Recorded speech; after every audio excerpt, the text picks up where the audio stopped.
የሕዝቅያስ መታመም። በዚያ ጊዜ ሕዝቅያስ ታመመ፣ ሞት አፋፍ ደረሰ።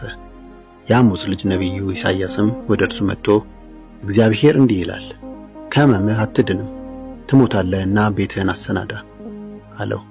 ሕዝቅያስም ፊቱን ወደ ግድግዳ አዙሮ እንዲህ ሲል ወደ እግዚአብሔር ጸለየ።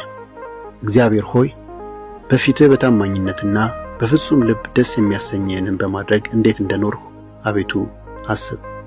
ሕዝቅያስም አምርሮ አለቀሰ። የእግዚአብሔርም ቃል ወደ ኢሳይያስ እንዲህ ሲል መጣ። ሂድና ለሕዝቅያስ እንዲህ ብለህ ንገረው፣ የአባትህ የዳዊት አምላክ እግዚአብሔር እንዲህ ይላል፣ ጸሎትህን ሰምቻለሁ፣ እንባህንም አይቻለሁ። በዕድሜም ላይ 15 ዓመት እጨምርልሃለሁ። አንተንና ይህችን ከተማ ከአሦር ንጉሥ እጅ እታደጋለሁ፣ ለከተማዋም እከላከልላታለሁ። እግዚአብሔር የገባልህን ቃል እንደሚፈጽምልህ የእግዚአብሔር ምልክት ይህ ነው። በአካዝ የሰዓት መቁጠሪያ ደረጃ ላይ የወረደውን የፀሐይ ጥላ በ10 ደረጃ ወደ ኋላ እንዲመለስ አደርጋለሁ። ስለዚህ ወርዶ የነበረው የፀሐይ ጥላ ያንኑ ያህል ወደ ኋላ ተመለሰ። የይሁዳ ንጉሥ ሕዝቅያስ ከሕመሙ ከተፈወሰ በኋላ የጻፈው ጽሕፈት እኔ በዕድሜ እኩሌታ በሲኦል ደጆች ማለፍ አለብኝን? የቀረውንስ ዘመኔን ልነጠቅ ይገባልን? አልሁ። እንዲህም አልሁ፣ ዳግም እግዚአብሔርን በሕያዋን ምድር አላይም፣ ከእንግዲህም የሰውን ዘር አላይም። በዚህ ዓለም ከሚኖሩትም ጋር አልሆንም።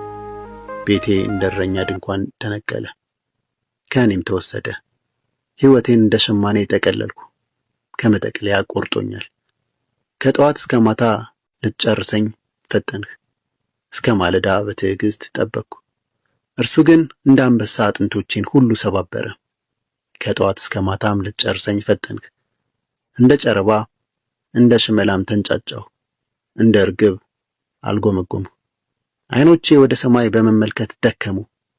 ጌታ ሆይ ተጨንቄያለሁና ታደገኝ። እንግዲህ ምን እላለሁ? እርሱ ተናግሮኛል፣ ራሱ ደግሞ ይህን አድርጓል። ስለ ነፍሴ ጭንቀት ዕድሜዬን ሁሉ በትሕትና እሄዳለሁ። ጌታ ሆይ ሰዎች በእነዚህ ነገሮች ይኖራሉ፣ መንፈሴም እንዲሁ በእነዚህ ሕይወትን ያገኛል። ፈወስኸኝ፣ በሕይወትም አኖርኸኝ። እነሆ በሥቃይ የተጨነቅሁት ለጥቅሜ ሆነ። ከጥፋት ጉድጓድ በፍቅርህ ጠበቅኸኝ፣ ኃጢአቴንም ሁሉ ወደ ኋላህ ጣልህ። ሲኦል አያመሰግንህም፣ ሞት አያወድስህም። ወደ ጉድጓድ የሚወርዱ የአንተን ታማኝነት ተስፋ አያደርጉም። እኔ ዛሬ እንደማደርገው ሕያዋን እነርሱ ያመሰግኑሃል። ስለ አንተ ታማኝነትም አባቶች ለልጆቻቸው ይነግራሉ። እግዚአብሔር ያድነኛል። ስለዚህ በዕድሜ ዘመናችን ሁሉ በእግዚአብሔር ቤተ መቅደስ አውታር ባለው መሣሪያ እንዘምራለን። ኢሳይያስም የበለስ ጥፍጥፍ ወስዳችሁ በእባጩ ላይ አድርጉለት፣ እርሱም ይፈወሳል ብሎ ነበር። ሕዝቅያስም ወደ እግዚአብሔር ቤተ መቅደስ እወጣ ዘንድ ምልክቱ ምንድን ነው ብሎ ነበር።